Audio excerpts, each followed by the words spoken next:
জুলাই বিপ্লবের শহীদ ও আহতদের রাষ্ট্রীয় উপাধি দিতে হবে বলছেন বুলবুল। জানাবো হাসিনার পতন থেকে স্বৈরাচারী শাসকদের শিক্ষা নেওয়া উচিত। এদিকে বাংলাদেশ নিয়ে ভারতের স্বরাষ্ট্রমন্ত্রীর বক্তব্য মানবাধিকার পরিপন্থী বলছেন জামায়াত। এবং সর্বশেষ জানাবো ভোটে টেক্কা দিতে চাই জামায়াত। দর্শক শুনছিলেন সংবাদ শিরোনাম, এখন বিস্তারিত। বাংলাদেশ নিয়ে ভারতের স্বরাষ্ট্রমন্ত্রীর বক্তব্য মানবাধিকার পরিপন্থী বলছেন জামায়াত। বাংলাদেশে অনুপ্রবেশকারীদের পা উপরে দিকে ঝুলিয়ে রেখে সোজা কবরে বিজেপি সরকার ভারতের স্বরাষ্ট্রমন্ত্রী অমিত শাহের এমন বক্তব্যের নিন্দা ও প্রতিবাদ জানিয়েছে বাংলাদেশ জামায়াত ইসলামী। বিবৃতিতে আরও বলা হয়, ভারতের স্বরাষ্ট্রমন্ত্রী অনুপ্রবেশকারী বাংলাদেশের পা উপরের দিকে ঝুলিয়ে রেখে সোজা করা হবে বলে যে বক্তব্য দিয়েছেন তা আন্তর্জাতিক আইন ও মানবাধিকারের পরিপন্থী। আমি তারও বক্তব্যে নিন্দা ও প্রতিবাদ জানাচ্ছি। অমিত শাহের এই ধরনের বক্তব্য বাংলাদেশের সঙ্গে বন্ধুত্বপূর্ণ সম্পর্কে ইঙ্গিত বহন করে না। বাংলাদেশের জনগণ ভারতের কাছ থেকে এই ধরনের বক্তব্য প্রত্যাশা করে না। গোলাম পারওয়ার বলেন, এই ধরনের বক্তব্য পরিহার করার জন্য ভারতের স্বরাষ্ট্রমন্ত্রী অমিত শাহের প্রতি আহ্বান জানাচ্ছি এবং এই বক্তব্যের প্রতিবাদ করার জন্য বাংলাদেশ সরকারের দৃষ্টি আকর্ষণ করছি। হাসিনার পতন থেকে স্বৈরাচারী শাসকদের শিক্ষা নেওয়া উচিত। বঙ্গবন্ধু শেখ মুজিবুর রহমানের কন্যা শেখ হাসিনা ছিলেন বাংলাদেশের লৌহ মানবী শাসক। গত 15 বছর ধরে তিনি স্বৈরাচারের মতো দেশ শাসন করেছেন। শেখ হাসিনা চরম অহংকারের সঙ্গে দেশ শাসন করেছেন এবং তার দৃঢ় বিশ্বাস ছিল তিনি অপরাজেয় এবং তিনি কেবল অপ্রতিদ্বন্দ্বীভাবে শাসন করার জন্য জন্ম নিয়েছেন। তবে শেষ পর্যন্ত তার এই দম্ভ অহমিকা তাসের ঘরের মতো ভেঙে পড়েছে। সরকারি চাকরিতে কোটা ব্যবস্থার বিরুদ্ধে শিক্ষার্থীদের তীব্র গণ আন্দোলনের শেষ পর্যন্ত তাকে দেশ ছেড়ে পালিয়ে যেতে হয়েছে। ঢাকার শাসন ব্যবস্থা পরিবর্তনে অন্যান্য দেশের শাসকদের জন্য খুবই গুরুত্বপূর্ণ কিছু শিক্ষা রয়েছে বলে জানিয়েছেন তারেক আলিক নামে পাকিস্তানের একজন ইতিহাসের অধ্যাপক। দেশটির সংবাদ মাধ্যম পাকিস্তান অবজারভারে লেখা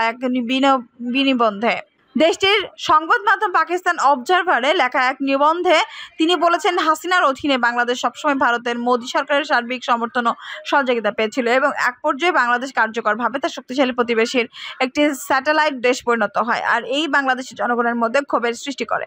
বাংলাদেশের সংবিধান দেশের জনগণকে বাক স্বাধীনতা, ধর্মীয় স্বাধীনতা এবং সংগঠনের স্বাধীনতার নিশ্চয়তা দিয়েছে। তবে হাসিনার দীর্ঘ শাসন আমলে জনগণের মৌলিক ও অপরিহার্য সব অধিকারকেই পদদলিত হয়েছে। এর পরিবর্তনে সন্ত্রাসের রাজত্ব, কঠোর কারফিউ, রাজনৈতিক বিরোধীদের গ্রেপ্তার, সামাজিক যোগাযোগ মাধ্যম নিষিদ্ধ এবং শিক্ষার্থীদের প্রতিবাদ আন্দোলনকে দমন করার জন্য অতিরিক্ত ক্ষমতা প্রয়োগের জন্য হাসিনা দায়ী হয়েছিলেন। তিনি পার্লামেন্টে নিরঙ্কুশ সংখ্যাগরিষ্ঠতাও উপভোগ করেছিলেন আর তাই তার বিরুদ্ধে অনাস্থা ভোট আনা অসম্ভব ছিল না। আর এই কারণে তাকে ক্ষমতা থেকে অপসারণের একমাত্র উপায় ছিল হয় তাকে পদত্যাগ করতে বাধ্য করা অথবা সেনাবাহিনীর মাধ্যমে সামরিক আইন জারি করা। তবে কেবল শিক্ষার্থীদের দৃঢ়, শক্তিশালী এবং বাংলাদেশের জনগণের ইচ্ছার ফলে বাংলাদেশে হাসিনা সরকারের পতন হয় এবং গত 5 আগস্ট শেখ হাসিনা সামরিক হেলিকপ্টারে করে দ্রুত ঢাকা থেকে পালায়ন করেন এবং ভারতে আশ্রয় নেন। বিপ্লবী স্বৈরাচারী শাসকদের বাংলাদেশের ঘটনা থেকে শিক্ষা নেওয়া উচিত। সূত্র পাকিস্তান অবজারভার।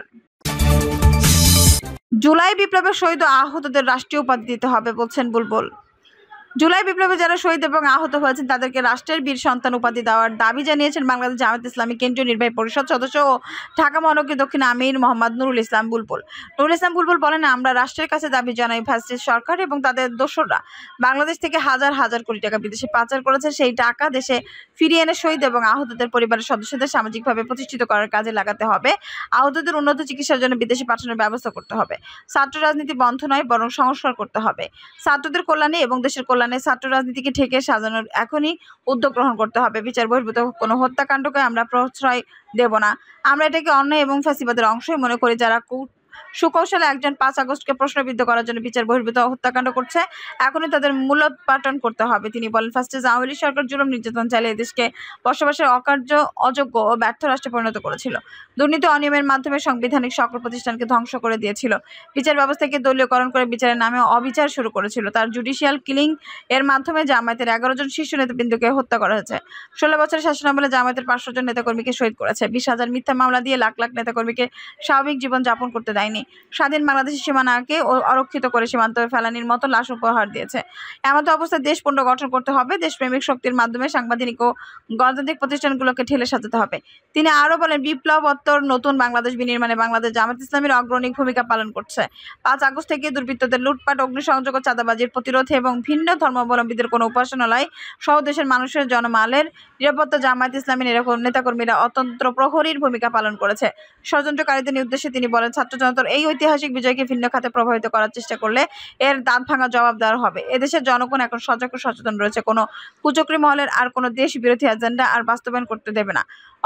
অন্তর্বর্তীকালীন সরকারের উদ্দেশ্যে তিনি বলেন, যাদের রক্তের উপরে দাঁড়িয়ে দেশপ্রেমিক অন্তর্বর্তী সরকার গঠিত হয়েছে, অগ্রাধিকার ভিত্তিতে সেই সকল শহীদ পরিবারের দায়িত্ব নিয়ে তাদের কর্মসংস্থান এবং আহতদের সুচিকিৎসা ও পঙ্গুত্ব বরণকারীদের পুনর্বাসনের ব্যবস্থা করতে হবে। ভোটে টেক্কা দিতে চায় জামায়াত। সংসদে ভোট কবে হবে সে নিশ্চয়তা না থাকলে মাঠ গোছানোর কাজে নেমে পড়েছে বিভিন্ন রাজনৈতিক দল। এরই মধ্যে ধারাবাহিকভাবে নির্বাচনে বিএনপির সামনে শক্তিশালী প্রতিদ্বন্দ্বী হিসেবে অভিভূত হতে পারে নানা ছক কষছে জামায়াত ইসলামী। আওয়ামী লীগের বিরোধী দলগুলোকে এক সুতোয় গাঁথার চেষ্টা করছে দলটি। ধর্মভিত্তিক ছাড়াও বিএনপির সঙ্গে এক সময় যুগপৎ আন্দোলন করে এবং ছাত্র জনতার অভ্যুত্থানে অংশগ্রহণকারী দলগুলোকে পাশে রাখতে চাচ্ছে তারা। এসব দলকে এক প্ল্যাটফর্মে এনে নির্বাচনী জোটে রূপান্তরের পরিকল্পনা জামায়াতের।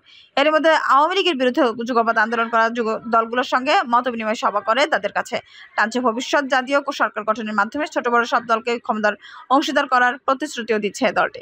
তবে বিএনপির জাতীয় সরকারের ভাবনায় জামায়াত নেই। উল্টো অভ্যুত্থানে শেখ হাসিনা সরকার পতনের পর বিএনপিও জামায়াতের সঙ্গে চির ধরতে শুরু করছে।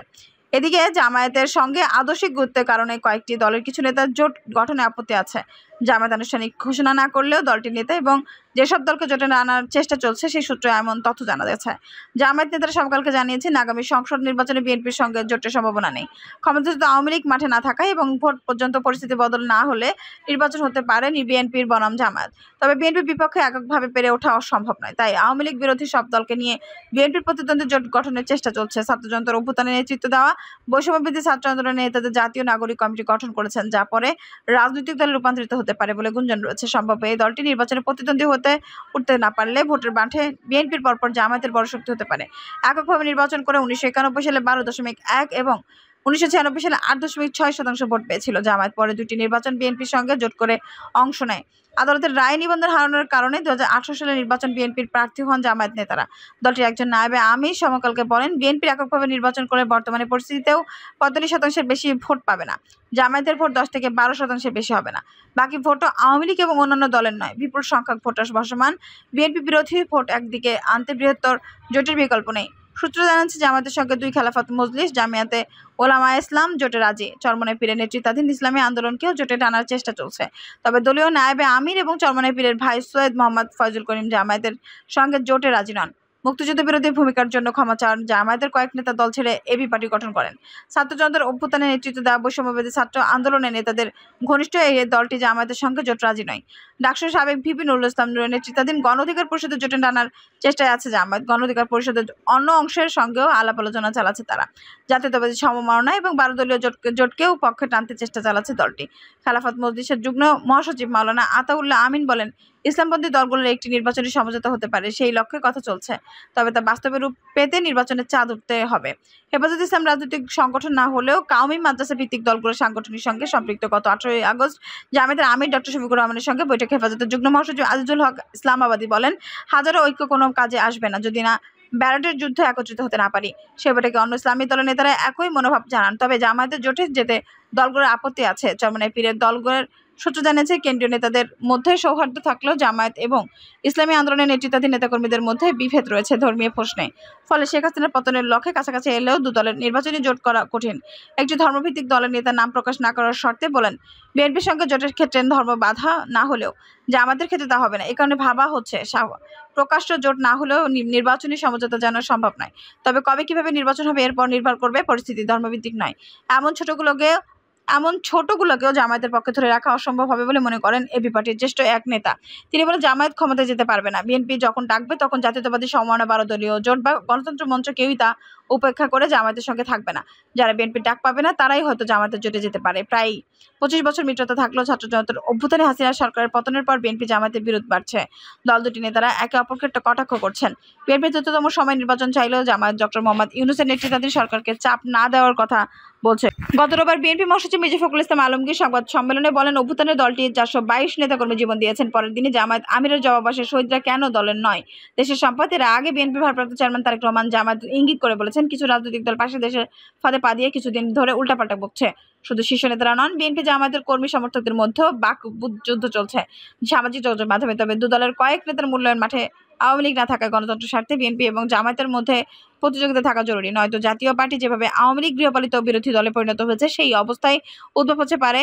ছাত্রযন্ত্র অভ্যুত্থান চলাকালে জামায়াত সহ সবাইকে নিয়ে জাতীয় ঐক্যের ডাক দিয়ে বিএনপি পাশাপাশি জামায়াত ও শিবিরকে নিষিদ্ধেরও নিন্দা করে। তবে হাসিনা সরকারের পতনের পর দুদলের পথ ফেরা আলাদা হয়ে যায়। জামায়াতের নায়েবে আমির ডক্টর সৈয়দ আব্দুল্লাহ মোহাম্মদ তাহের সমকালকে বলেন, বিএনপির সঙ্গে শত্রুতা হয়নি, সহযোগিতার সম্পর্ক রয়েছে। দুদল যার আদর্শ নিয়ে কাজ করছে। স্বৈরাচার পরবর্তী বাংলাদেশ গড়তে ঐক্য প্রয়োজন। এজন্য জামায়াত সবার সঙ্গে কথা বলছে, জোট হবে কিনা তা নির্বাচনের সময় বলা যাবে। দর্শক, এই ছিল এখনকার সর্বশেষ সংবাদ। নিউজটি ভালো লাগলে অবশ্যই একটা লাইক দিন, কমেন্ট, আপনার মূল্যবান মতামত জানান। সবসময় আমাদের পাশে থাকতে সাবস্ক্রাইব করে বেল বাটনটি অন করে থাকুন। ধন্যবাদ।